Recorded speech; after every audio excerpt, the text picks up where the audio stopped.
Okay.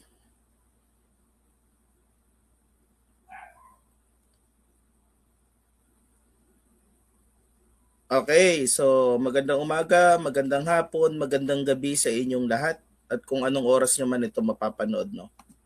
Yan, mag-face reveal na tayo, no, kasi wala naman tayong tinatago. Hindi tayo katulad ng isa diyan sa nagpaparinig sa akin, no. Tinatakot-takot niya. Papakita daw niya yung ano ko i-expose niya daw ako. Well, ano namang wala naman akong tinatago, no. Yan, so nakikita niya na ako. Tulad ng sabi ko sa inyo dati, mataba ako, no? Katulad niya, no? Sabi niya nagsesebo daw ako eh. So anyway, para sa antong video na to, gagawa natin ng reaction ito si Norman Mangusin, no? By the way, ito ay ni-request ni Bungo sa akin na gawin ko daw topic, no? Shout out Bungo. So anyway, okay. Ang title nitong video na ito ni Norman ay bago lang to, no? Update sa lahat ng kaso niya. Basically, sinasabi niya dito na lahat daw ng kinaso sa kanya ay na-dismiss na daw or wala na, no? Meron ng permanent dismissal. Okay, so tignan natin, no, at unawain natin yung kanyang video dito. I-debunk natin lahat 'yan, no? So, tinanggal ko yung sound kasi nag-apply ako ng monetization, no? Tapos buburahin ko na din yung aking mga videos dati para bago simula dito sa channel na to, no. Gusto ko na mag-move on dito sa topic na to actually, no. So anyway. Okay, so wait lang, no. Wala pa yung ayan. So hindi ko alam kung nakikita nyo, no. Pero ito, okay, makikita nyo yan pagka pinanood nyo yung video niya. Pero ang nakasulat dito basically, no, ito ay kaso niya sa violation ng section 19 ng passport law, no. Remember, no, meron tayong tatlong uri ng dismissal sa criminal law. Ang unang dismissal ay yung tinatawag nating dismissal uh, uh, dismissal beyond reason ay dismissal kasi kulang yung evidence, no? Failure to prosecute yung tawag doon. Failure to prosecute. Pag sinabi nating failure to prosecute, hindi lang sapat yung ebidensya para magkaroon ng dismissal beyond ng conviction beyond reasonable doubt. Ganun lang 'yon. So it's either kulang ng ebidensya o kaya walang testimonya mula sa mga witnesses. Sa criminal cases, ang complainant ay nagiging witness. So kung ang complainant ay umurong, no, kung ang private complainant ay umurong, so ibig sabihin wala nang witness na magte-testify sa korte, no. Okay, so tapos yung pangalawang uri naman, no, yung absolute na dismissal, ibig sabihin dinismiss talaga yung kaso. Dinismiss yung kaso against dun sa suspect kasi nga wala namang reason para siya ay ma-convict. O sa makatwid, hindi niya kasi ginawa talaga yung krimen, no. Wala talagang logical na ebidensya na magpapakita na ginawa niya yung krimen. Tapos pangatlo, yung tinatawag nating provisional dismissal. Ano yung provisional dismissal? Ang provisional dismissal ay nasa section 8 rule 117 ng revised rules of court, no, 1997 rules of court, no. Binibigay yung dismissal na to, no, kapag yung kaso ay hindi ba lalagpas ng 6 years yung parusa. Pag hindi lalagpas ng 6 years yung parusa, no, pwede kang mag-file nitong provisional dismissal. Paano yan? Kunyari, nahihirapan yung prosecutor na i-locate yung witnesses, ganon. O kaya nahihirapan sila na kunyari yung witness biglang nawawala, ganyan, no? O kaya ayaw na nung witness na magsalita. So, yung yung nasasaktan, hihingi siya ng provisional dismissal, no? So ito dito sa kaso na ito, humingi ng provisional dismissal si Norman Mangusin dito sa may kanyang Philippine Passport Act of 1996, no? Humingi siya ng provisional dismissal. Ibig sabihin, dismiss siya, Dismiss yung kaso. Ginrant naman. Pero kung in 1 year sa isang taon na walang nagawa yung prosecutor, ibig sabihin hindi niya nahanap yung kailangan niyang hanapin yung mga testigo niya, hindi na lumabas talaga. So yung dismissal na yan ay magiging permanently dismissed. Ayan, nakasulat dito, no? The motion to declare the case permanently dismissed to release cash bond is granted. So ayan, permanently dismissed siya. Ibig sabihin, hindi nakita ng failure to prosecute ito. No, failure to prosecute ito. Hindi ito na dismiss kasi wala talagang sala si FLM. Na-dismiss ito kasi hindi siya ma-prosecute ng mga prosecutor. No? Kulang ng testimonya, kulang ng evidence, no? Ganun lang 'yon. So, tuloy natin. Okay, so meron pang mga kaso, no? Okay, so ayan, nung June 21, 2024 pa to, no, itong kaso na to. Ito ay yung passport, no, as a passport law. Okay. So tignan pa natin yung iba niyang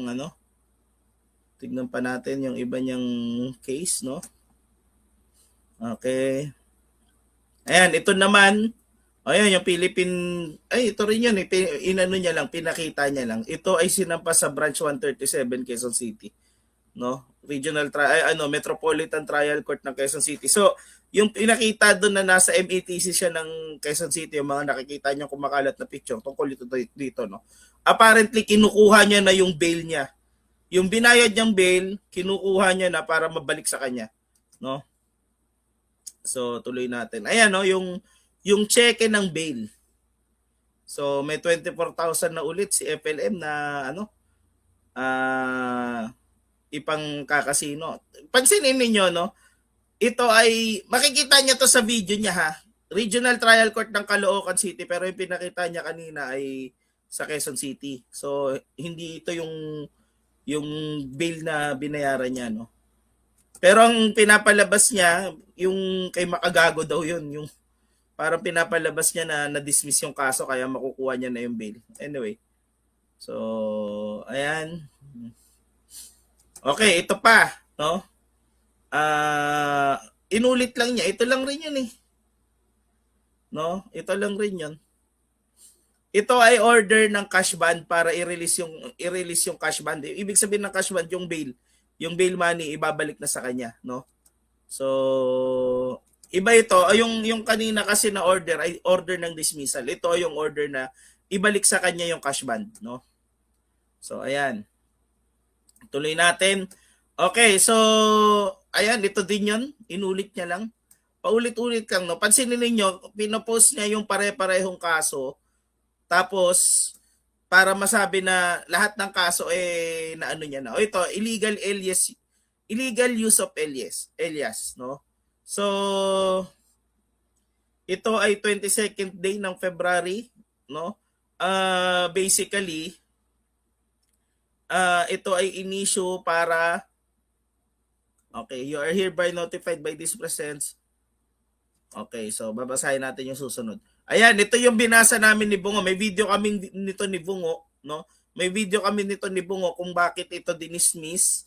Dinismiss ito kasi mapatunayan na ginawa niya ay criminal act. Pero dito sa kaso na ito, napatunayan na siya ay si Norman Mangusin at hindi siya si Francis Leo Marcos, no? So, yes, na-dismiss ito. Na-dismiss. Na-acquit siya dyan. No?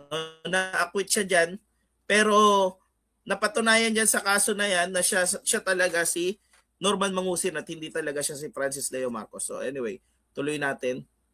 Diba? Medyo misleading yung sinasabi niya na na-dismiss siya. Yes, na-dismiss siya. Ito yung sinasabi natin na magkaiba yung absolute truth at saka magkaiba yung legal truth. Sa legal truth kasi, may mga rules, no? May mga rules of procedure na pag di mo sinunod, pwede kang ma-technical. So, ganito lang 'yan. O ito na naman, provisional dismissal, no? Okay, illegal passport. Pareho lang, niya lang, ni-repost niya lang ulit para kunyari marami. So, kung isa ka, tignan nyo, ito yung presiding judge, no? Si Jonathan Almira tsaka yung June 21, 2024 ng Quezon City. Pareho lang yung ano, yung kasi hindi natin makita. Makikita nyo yan kapag pinanood nyo yung video, mapapansin nyo itong part na ito, no? Okay, hindi yan sa Pasay katulad ng sinasabi niya. O ito, Philippine passport, yun pa rin, 'di ba? Paulit-ulit lang niya ang pinapakita. O John na per Almira na naman yung judge, oh.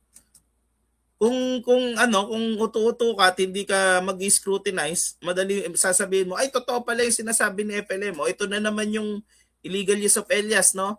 Pero kunyari, inuulit-ulit lang niya para kunyari marami. Marami na daw siyang na-dismiss na kaso. Okay, Philippine passport na naman yan. Okay, ito naman, compromise agreement, no? Estafa ito, no? Okay, so anong kaso ito? Violation of 8050, no? Philippine Association of Optometrists. Oh, ito yung optometry law, no? Pero hindi ito criminal case. Ito ay civil aspect, no? Kasi ayon sa Revised Penal Code, Article 100 ng Revised Penal Code, lahat ng criminal cases ay meron din niyang kakambal na civil case. Ibig sabihin, pag may ginawang krimen yung isang tao, magbabayad din siya ng danyo civilly, no? Dito tanong ko lang, bakit ka magbabayad ng danyos? Bakit ka magbabayad ng compromise kung hindi mo naman ginawa yung krimen? 'Di ba? Basically, inatras na lang nitong mga optometrists na ito yung demanda sa kanya, no? Nagkaroon na lang ng compromise agreement. So, na-dismiss ba dahil wala siyang sala? Okay. So, sabi nga niya, kayo na lang daw yung maghusga. Okay, tuloy natin. Ayan, no, sabi. Makikita niyo po lahat ng mga desisyon. Okay. Desisyon nga yan, pero hindi yan criminal case, civil case yan eh. Basically, pumayag ka na magbayad ng danyos sa Philippine Optometry Association, no? Kasi ginawa mo talaga yung krimen. Bakit ka papayag na magbabayad ka ng danyos kung wala ka naman talagang ginawang krimen, di ba? Kung madidismiss ka naman. Basically, na-dismiss yan kasi pumasok siya sa agreement, no? Okay, so ito ay estafa, no? May kaso siyang estafa sa Makati, no? Babasahin ko. In today's proceedings for initial presentation of prosecution through video conference, present were Public Prosecutor Maria Lourdes Mislang, Defense Counsel Johnny Caroche, as well as accused Norman Mangusin, no? Private complainants Michael Tan. Okay, were not in court. Okay, so ayan ha, malinaw, hindi pumunta yung mga witnesses at saka yung mga complainant. Kaya dinismiss yung kaso niyang estafa, no? Noong 2021. Hindi dahil wala siyang sala. Okay, ulitin ko, babasahin ko ha. Private complainants Representative Michael Tan and Florencia Salipsip were not in court in view of the failure of the prosecutor to present its witness despite all opportunities given by this court. Upon motion of the defense counsel and with express consent of the accused, the same is hereby granted. Ayan, motion to dismiss. Pinagbigyan yung motion to dismiss niya kasi nga wala namang complainant, no? Hindi yung mga complainant ay hindi na umattend ng hearing, no? So, ulitin natin, no? Balik tayo doon. Na-dismiss ba siya dahil wala talaga siyang kasalanan o na-dismiss siya dahil na technical na naman? So, yun. O ito na naman, binalik niya na naman yung Philippine Passport Law, no? Philippine Passport Act na violation. So, paulit-ulit na lang niya itong pinapakita. Okay, tuloy. Caloocan yan, sa Caloocan. Okay. So, Metropolitan Trial Court, ito yon yung tungkol dun sa, tungkol sa estafa niya. Okay. Okay, ito sa Pasay, estafa na naman, 315. Anong kasulat din dito? O yan, yung provisional dismissal. Hindi na naman umattend yung mga partido na kalaban niya. So, Ayun na naman. No, hindi talaga siya nadidismiss kasi wala siyang kasalanan. Nadidismiss yung kaso niya kasi hindi naman na nagtutuloy yung mga complainant, no? Okay, so ito na naman yung civil aspect, no? Inulit na naman niya. Niloloko tayo nitong taong to, sabi marami daw. Tignan niyo ha, may ipo-point out ako dito. May ipo-point out ako sa inyo ha, mamaya. Pare-pareho lang eh. No, anti-Elias. May ipo-point out ako sa inyo na mahalaga, no? Sabi niya lahat daw ng kaso niya natapos na. Ito yung tatanong ko sa inyo. Bakit hindi niya pinakita yung sa human trafficking? 'Di ba sabi niya lahat daw ng cases sa kanya na dismiss na. O bakit yung human trafficking hindi niya pinakita? 'Di ba? Tapos at the same time hindi niya rin pinakita yung Bausi cases, 'di ba? So anyway, yan lamang po yung aking video. Maraming salamat po at sana suportahan niyo pa rin. Gusto ko mag-move on na dito sa topic na to pero ito ginawan ko lang ng video as per request ng ating kaibigan. No? Goodbye!